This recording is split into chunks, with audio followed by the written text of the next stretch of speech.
नमस्कार, प्रणाम। मेरा नाम आदित्य है और मैं स्वागत करता हूं आप सभी का हिंदी घराना के इस पॉडकास्ट पर।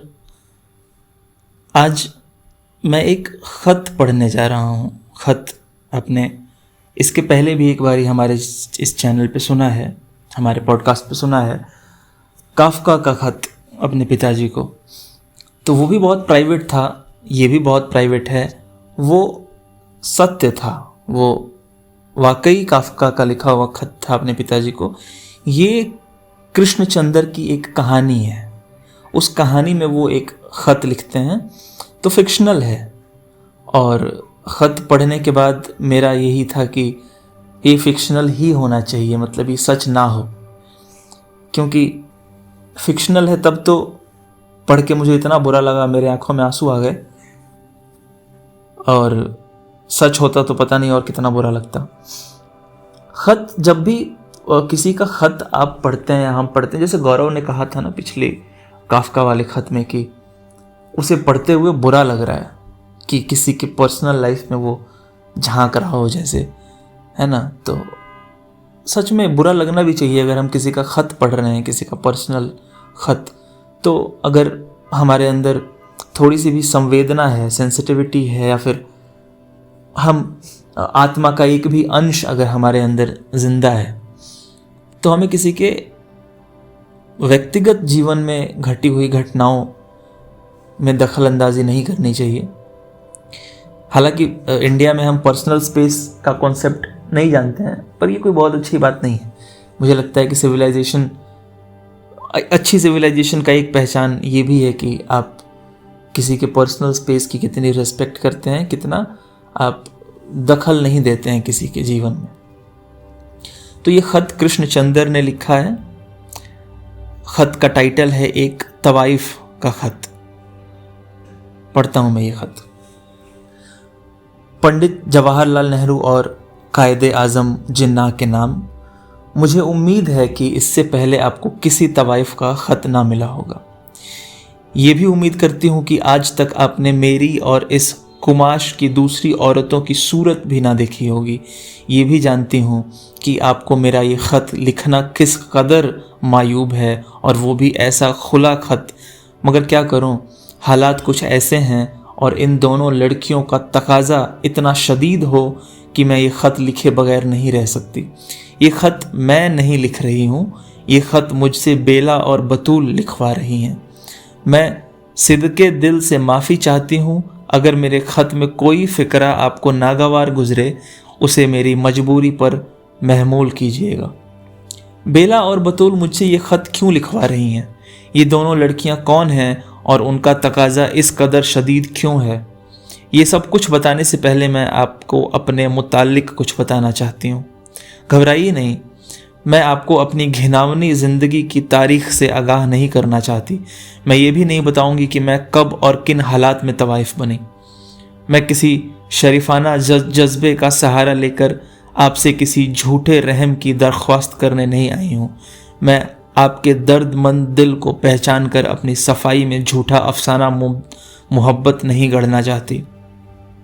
इस ख़त के लिखने का मतलब ये नहीं है कि आपको तवाइफियत के इसरारो रमूज से आगाह करूं। मुझे अपनी सफाई में कुछ नहीं कहना है। मैं सिर्फ अपने मुताल्लिक चंद ऐसी बातें बताना चाहती हूं जिनका आगे चलकर बेला और बतूल की ज़िंदगी पर असर पड़ेगा। आप लोग कई बार बम्बई आए होंगे। जिन्ना साहब ने तो बम्बई को बहुत देखा हो, मगर आपने हमारा बाज़ार काहे को देखा होगा। जिस बाज़ार में मैं रहती हूँ वो फारस रोड कहलाता है। फारस रोड ग्रांट रोड और मदनपुरा के बीच में वाक़े है। ग्रांट रोड के इस पार लेमिंगटन रोड और ओपर हाउस और चौपाटी मैरीन ड्राइवर और फोर्ट के इलाके हैं जहां बम्बई के शूरफा रहते हैं। मदनपुरा में इस तरफ गरीबों की बस्ती है। फारस रोड इन दोनों के बीच में है ताकि अमीर और गरीब इससे यकसा मुस्तफ़िद हो सकें। गौर फारस रोड फिर भी मदनपुरा के ज़्यादा करीब है, क्योंकि नादारी में और तवाइफियत में हमेशा बहुत कम फासला रहता है। ये बाज़ार बहुत खूबसूरत नहीं है, इसके मकान भी खूबसूरत नहीं है। उसके बेंचों बीच ट्राम की गड़गड़ाहट शबो रोज जारी रहती है। जहां भर के आवारा कुत्ते और लौंडे और शुद्धे और बेकार और जराइम पेशा मखलूक उसकी गलियों की तवाफ करती नजर आते हैं। लंगड़े, लूले, ओबाश, मदकूक, तमाशबीन, आतिश्क व सुजाक के मारे हुए काने, लूंजे, कोकीनबाज और जेब कतरे इस बाजार में सीना तान कर चलते हैं। गलीज होटल, सिले हुए फुटपाथ पर मैलों के ढेर पर भिनभिनाती हुई लाखों मक्खियां, लकड़ियां और कोयलों के अफसुर्दा गोदाम, पेशावर दलाल और बासी हार बेचने वाले, कोक शास्त्र और नंगी तस्वीरों के दुकानदार, चीन हज्जाम और इस्लामी हज्जाम और लंगोट कसकर गालियां बकने वाले पहलवान, हमारी समाजी जिंदगी का सारा कूड़ा करकट आपको फारस रोड पर देखने को मिलता है। जाहिर है आप यहाँ क्यों आएंगे। कोई शरीफ आदमी इधर का रुख नहीं करता। शरीफ आदमी जितने हैं वो ग्रांट रोड के उस पार रहते हैं, और जो बहुत ही शरीफ हैं वो मालबार हिल पर क़याम करते हैं। मैं एक बार जिन्ना साहिब की कोठी के सामने से गुजरी थी और वहाँ मैंने झुककर सलाम भी किया था। बतूल भी मेरे साथ थी। बतूल को आपसे जिन्ना साहब जिस कदर अकीदत है उसको मैं कभी ठीक तरह बयान न कर पाऊंगी। खुदा और रसूल के बाद दुनिया में अगर वो किसी चीज़ को चाहती है तो सिर्फ आप हैं। उसने आपको तस्वीर लाकेट में लगाकर अपने सीने से लगा रखा है, किसी बुरी नीयत से नहीं। बतूल की उम्र अभी 11 बरस की है। छोटी सी लड़की ही तो है वो। गो फारस रोड वाले अभी से उसके मुतालिक बुरे बुरे इरादे कर रहे हैं, मगर खैर वो कभी भी आपको कभी और बताऊंगी। तो ये है फारस रोड जहां मैं रहती हूँ। फारस रोड के मगरिबी सिरे पर जहां चीनी हज्जाम की दुकान है उसके करीब एक अंधेरी गली के मोड़ पर मेरी दुकान है। लोग तो उसे दुकान नहीं कहते, मगर खैर आप दाना हैं, आपसे क्या छुपाऊंगी। यही कहूँगी, वहाँ पर मेरी दुकान है और वहाँ पर मैं इस तरह व्यापार करती हूँ जिस तरह बुनियाद, सब्जी वाला, फल वाला, होटल वाला, मोटर वाला, सिनेमा वाला, कपड़े वाला या कोई और दुकानदार व्यापार करता है। और हर व्यापार में ग्राहक को खुश करने के अलावा अपने फ़ायदे की भी सोचता है। मेरा व्यापार भी इसी तरह का है। फ़र्क सिर्फ इतना है कि मैं ब्लैक मार्केट नहीं करती और मुझसे और दूसरे व्यापारियों में कोई फ़र्क नहीं। ये दुकान अच्छी जगह पर वाकई नहीं है। यहाँ रात को कुजा दिन में भी लोग ठोकर खा जाते हैं। इस अंधेरी गली में लोग अपनी जेबें खाली करके जाते हैं, शराब पीकर जाते हैं, जहां भर की गालियां बकते हैं। यहाँ बात बात पर छुराजनी होती है और वो एक खूं दूसरे तीसरे रोज़ होते रहते हैं। गरज की हर वक्त जान जैक में रहती है और फिर भी मैं कोई अच्छी तवाइफ नहीं हूँ कि पवई जाके रहूं या वर्ली पर समंदर के किनारे एक कोठी ले सकूं। मैं एक बहुत ही मामूली दर्जे की तवाइफ हूँ। और अगर मैंने सारा हिंदुस्तान देखा है और घाट घाट का पानी पिया है और हर तरह के लोगों की सोहबत में बैठी हूँ, लेकिन अब 10 साल से इसी शहर बम्बई में इसी फारस रोड पर इसी दुकान में बैठी हूँ, और अब तो मुझे इस दुकान की पगड़ी भी 6,000 रुपये तक मिलती है। हालांकि ये जगह कोई इतनी अच्छी नहीं, फिज़ा मुत्तफिन है, कीचड़ चारों तरफ फैली हुई है, गंदगी के अंबार लगे हैं और खारिज जस्ता कुत्ते घबराए हुए ग्राहकों की तरफ काट खाने को लपकते हैं। फिर भी मुझे इस जगह की पगड़ी 6,000 रुपये तक मिलती है। इस जगह मेरी दुकान एक मंजिला मकान में है। इसके 2 कमरे हैं। सामने का कमरा मेरी बैठक है जहाँ मैं गाती हूँ, नाचती हूँ, ग्राहकों को रिझाती हूँ। पीछे का कमरा बावर्ची खाने और गुसल खाने और सोने के कमरे का काम देता है। यहाँ एक तरफ नल है, एक तरफ हंडिया है और एक तरफ एक बड़ा सा पलंग है और इसके नीचे एक छोटा सा पलंग है और इसके नीचे मेरे कपड़ों के संदूक हैं। बाहर वाले कमरे में बिजली की रोशनी है, लेकिन अंदर वाले कमरे में बिल्कुल अंधेरा। मालिक मकान ने बरसों से कलई नहीं कराई, ना वो कराएगा। इतनी फुर्सत किसे है। मैं तो रात भर नाचती हूँ, गाती हूँ और दिन को वहीं गाँव तकिए पर सर टेक कर सो जाती हूँ। बेला और बतूल को पीछे का कमरा दे रखा है। अक्सर ग्राहक जब इधर मुंह धोने के लिए जाते हैं तो बेला और बतूल फटी फटी निगाहों से उन्हें देखने लग जाती हैं। कुछ उनकी निगाहें कहती हैं, मेरा ये ख़त भी वही कहता है। जो कुछ उनकी निगाहें कहती हैं, मेरा ये ख़त भी वही कहता है। अगर वो मेरे पास इस वक्त ना होती तो ये गुनहगार बंदी आपकी खिदमत में ये गुस्ताखी ना करती। जानती हूँ दुनिया मुझ पर थू थू करेगी, शायद आप तक मेरा ये ख़त पहुँचे भी नहीं, फिर भी मजबूर हूँ ये ख़त लिख के रहूँगी कि बेला और बतूल की मर्ज़ी यही है। शायद आप कयास कर रहे हों कि बेला और बतूल मेरी लड़कियां हैं। नहीं, ये गलत है, मेरी कोई लड़की नहीं है। इन दोनों लड़कियों को मैंने बाज़ार से ख़रीदा है। जिन दिनों हिंदू मुसलमान फसाद ज़ोरों पर था और ग्रांट रोड और फारस रोड और मदनपुरा पर इंसानी खून पानी की तरह बहाया जा रहा था, उन दिनों मैंने बेला को एक मुसलमान दलाल से 300 रुपये में ख़रीदा था। ये मुसलमान दलाल उस लड़की को दिल्ली से लाया था जहाँ बेला के माँ बाप रहते थे। बेला के माँ बाप रावलपिंडी में राजा बाज़ार के अकब में पुंछ हाउस के सामने की गली में रहते थे। मुतवसत तबके का घराना था। शराफत और सादगी घुट्टी में पड़ी थी। बेला अपने माँ बाप की इकलौती बेटी थी और जब रावलपिंडी के मुसलमानों ने हिंदुओं को तहे तेग करना शुरू किया, उस वक्त चौथी जमात में पढ़ती थी। ये 12 जुलाई का वाक़या है। बेला अपने स्कूल से पढ़कर घर आ रही थी और उसने अपने घर के सामने और दूसरे हिंदुओं के घरों के सामने एक जमे गफ़ीर देखा। ये लोग मुसल्लह थे और घरों को आग लगा रहे थे और लोगों को और उनके बच्चों को और उनकी औरतों को घर से बाहर निकालकर उन्हें कत्ल कर रहे थे। साथ साथ अल्लाहू अकबर का नारा भी बुलंद करते जाते थे। बेला ने अपनी आंखों से अपने बाप को कत्ल होते हुए देखा, फिर उसने अपनी आंखों से अपनी माँ को दम तोड़ते देखा। वैसे मुसलमानों ने उसकी पिस्तान काटकर फेंक दिए थे।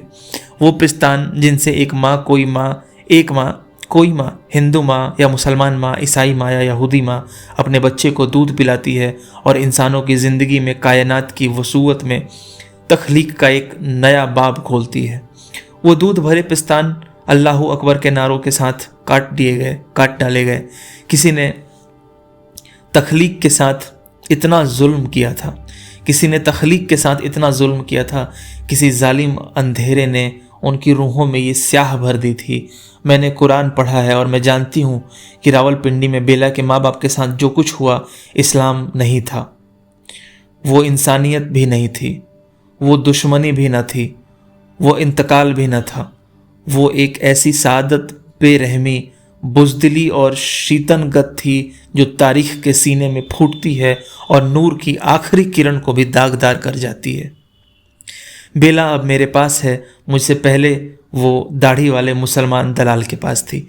बेला की उम्र 12 साल से ज़्यादा नहीं थी जब वो चौथी जमात में पढ़ती थी। अपने घर में होती तो आज 5वीं जमात में दाखिल हो जाती। फिर बड़ी होती और उसके माँ बाप उसका ब्याह किसी शरीफ घराने के गरीब से लड़के से कर देते। वो अपना छोटा सा घर बसाती, अपने खाविंद से, अपने नन्हे नन्हे बच्चों से, अपनी घरेलू ज़िंदगी की छोटी छोटी खुशियों से। लेकिन उस नाजुक कली को बेवक्त खिज़ा आ गई। अब बेला 12 बरस की नहीं मालूम होती। उसकी उम्र थोड़ी है लेकिन उसकी ज़िंदगी बहुत बड़ी है। उसकी आंखों में जो डर है, इंसानियत की जो तलखी है, उसका जो लहू है, मौत की जो प्यास है, कायदे आज़म साहब, शायद अगर आप उसे देख सकें तो उसका अंदाज़ा कर सकेंगे। उन बेआसरा आँखों की गहराइयों में उतर सकें। आप तो शरीफ आदमी हैं। आपने शरीफ घराने की मासूम लड़कियों को देखा होगा, हिंदू लड़कियों को, मुसलमान लड़कियों को। शायद आप समझ जाते कि मासूमियत का कोई मज़हब नहीं होता। वो सारी इंसानियत की अमानत है, सारी दुनिया की मीरास है। जो उसे मिटाता है उसे दुनिया के किसी मज़हब का कोई खुदा माफ़ नहीं कर सकता। बतूल और बेला दोनों सगी बहनों की तरह मेरे यहाँ रहती हैं। बतूल और बेला सगी बहनें नहीं हैं। बतूल मुसलमान लड़की है, बेला ने हिंदू घर में जन्म लिया। आज दोनों फारस रोड पर एक रंडी के घर में बैठी हैं। अगर बेला रावलपिंडी से आई है तो बतूल जलांधर के एक गांव खेम करण के एक पठान की बेटी है। बतूल के बाप की 7 बेटियां थीं, 3 शादीशुदा और 4 कुंवारियां। बतूल का बाप खेमकरन में एक मामूली काश्तकार था, गरीब पठान लेकिन गयूर पठान, जो दियों से खेमकरन में आके बस गया था। जाटों के इस गांव में यही 3-4 घर पठान के थे। ये लोग जिस हिल्म व आश्ती से रहते थे, शायद उसका अंदाज़ा पंडित जी आपको इस अमर से होगा कि मुसलमान होने पर भी उन लोगों को अपने गांव में मस्जिद बनाने की इजाज़त न थी। ये लोग घर में चुपचाप अपनी नमाज अदा करते। सदियों से जब महाराजा रणजीत सिंह ने अपनी अनान हुकूमत संभाली थी, किसी मोमिन ने उस गांव में अजान न दी थी। उनका दिल इरफान से रोशन था, लेकिन दुनियावी मजबूरियां इस कदर शदीद थीं और फिर रवादारी का ख्याल इस कदर गालिब था कि लब वाह करने की हिम्मत ना होती थी। बतूल अपने बाप की चहेती लड़की थी, 7 में सबसे छोटी, सबसे प्यारी, सबसे हसीन। बतूल इस कदर हसीन है कि हाथ लगाने से मैली हो जाती है। बतूल इस कदर हसीन है कि हाथ लगाने से मैली हो जाती है। पंडित जी आप तो खुद कश्मीरी उल नस्ल के हैं और फनकार होकर भी ये जानते हैं कि खूबसूरती किसे कहते हैं।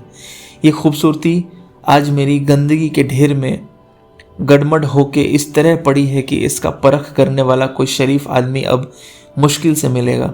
इस गंदगी में गले सड़े पर दाढ़ी, घून, मूछों वाले ठेकेदार, नापाक निगाहों वाले 4 बाजारी ही नज़र आते हैं। बतूल बिल्कुल अनपढ़ है।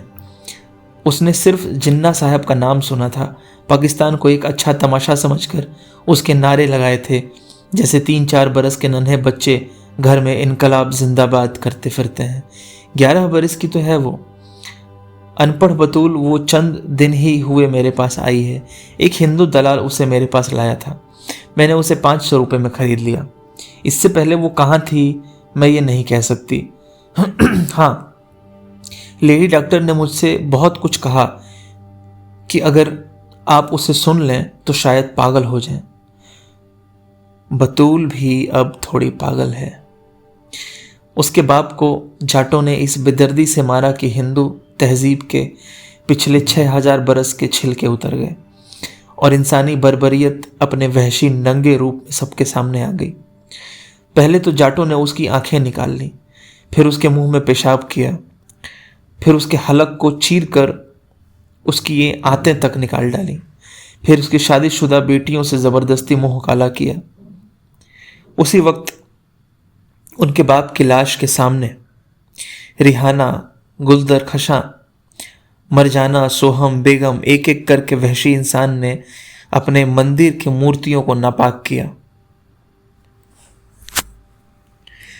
जिसने उन्हें जिंदगी अता की, जिसने उन्हें लोरियां सुनाई थीं, जिसने उनके सामने शर्म और इज्ज से और पाकीज़गी से सर झुका दिया था, उन तमाम बहनों, बहुओं, माओं के साथ जना किया। हिंदू धर्म ने अपनी इज्जत खो दी थी, अपनी रवादारी तबाह कर दी थी, अपनी अजमत मिटा डाली थी। आज ऋग्वेद का हर मंत्र खामोश था, आज ग्रंथ साहिब का हर दोहा शर्मिंदा था, आज गीता का हर श्लोक जख्मी था। कौन है जो मेरे सामने अजंता की मुसविरी का नाम ले सकता है, अशोक के कतबे सुना सकता है, एलोरा के सनमजादों के गुण गा सकता है? बतूल के बेबस भींचे हुए होठ उसकी बाहों पर वहशी दरिंदी के बतूल के बेबस भींचे हुए होठ उसकी बाहों पर वहशी दरिंदों के दांतों के निशान और उसकी भरी हुई टांगों के नाहमवारी में तुम्हारी अजंता की मौत है, तुम्हारे एलोरा का जनाजा है, तुम्हारी तहजीब का कफन है। आओ मैं तुम्हें इस खूबसूरती को दिखाऊं जो कभी बतूल थी, उस मुत्तफीन लाश को दिखाऊं जो आज बतूल है। जज्बे की रौ में बहकर मैं बहुत कुछ कह गई। शायद ये सब मुझे ना कहना चाहिए था, शायद इसमें आपकी सुबकी है, शायद इससे ज़्यादा नागवार बातें आपको अब तक किसी ने ना कही हो, न सुनाई हो। शायद आप ये सब कुछ नहीं कर सकते, शायद थोड़ा भी नहीं कर सकते। फिर भी हमारे मुल्क में आज़ादी आ गई है, हिंदुस्तान में और पाकिस्तान में, और शायद एक तवाइफ को भी अपने रहनुमाओं से पूछने का ये हक ज़रूर है कि अब बेला और बतूल का क्या होगा। बेला और बतूल दो लड़कियां हैं, दो कौमें हैं, दो तहजीबें हैं, दो मंदिर और मस्जिद हैं। बेला और बतूल आजकल फारस रोड पर एक रंडी के यहाँ रहती हैं जो चीनी हज्जाम के बगल में अपनी दुकान का धंधा चलाती है। बेला और बतूल को ये धंधा पसंद नहीं है। मैंने उन्हें खरीदा है। मैं चाहूँ तो उनसे ये काम ले सकती हूँ, लेकिन मैं सोचती हूँ कि मैं ये काम नहीं करूँगी जो रावलपिंडी और जालंधर ने उसके साथ किया। मैंने उन्हें अब तक फारस रोड की दुनिया से अलग थलग रखा है, फिर भी जब मेरे ग्राहक पिछले कमरे में जाकर अपना मुंह हाथ धोने लगते हैं, उस वक्त बेला और बतूल की निगाहें मुझसे कहने लगती हैं, मुझे उन निगाहों की ताब नहीं। मैं ठीक तरह से उनका संदेशा आप तक नहीं पहुंचा सकती हूँ। आप क्यों ना खुद उन निगाहों का पैगाम पढ़ लें। पंडित जी, मैं चाहती हूँ कि आप बतूल को अपनी बेटी बना लें। जिन्ना साहिब, मैं चाहती हूँ कि आप बेला को अपने दुख्तर नेक अख्तर समझें और ज़रा एक दफ़ा उन्हें इस फारस रोड के चंगुल से छुड़ा कर अपने घर में रखें और उन लाखों रूहों का नौहा सुनिए। ये नौहा जो नवाखाली से रावलपिंडी तलक और भरतपुर से बंबई तक गूंज रहा है। क्या सिर्फ गवर्नमेंट हाउस में इसकी आवाज़ सुनाई नहीं देती? ये आवाज़ सुनेंगे आप? आपकी मुखलिस फारस रोड की एक तवाइफ। ये खत कुछ भी और कहने की छूट, जगह, स्पेस नहीं देता। आप क्या कहेंगे इस खत के बारे में? और जो लिखा है इस खत में दोनों लड़कियों के बारे में, बतूल क्या थी और बतूल क्या है। बतूल थोड़ी सी पागल हो गई है। 11 साल की बच्ची, 11 साल की दो बच्चियां जिनको तवाइफ के कोठे पर आए हुए ग्राहक हवस भरी नजरों से देखते हो, उनके शरीर पे जो निशान हैं इस खत में जो बयां है, ये पढ़ने के बाद सांस रुक जाती है। मेरी सोच रुक गई थी थोड़ी देर के लिए। मैं ज़्यादा कुछ नहीं कहूँगा। मैं चाहूँगा कि आप कभी इस खत को पढ़ें, कायदे से पढ़ें बैठ के खाली समय में। कहीं अंदर तक उतर जाता है ये खत। आज के लिए इतना ही। धन्यवाद।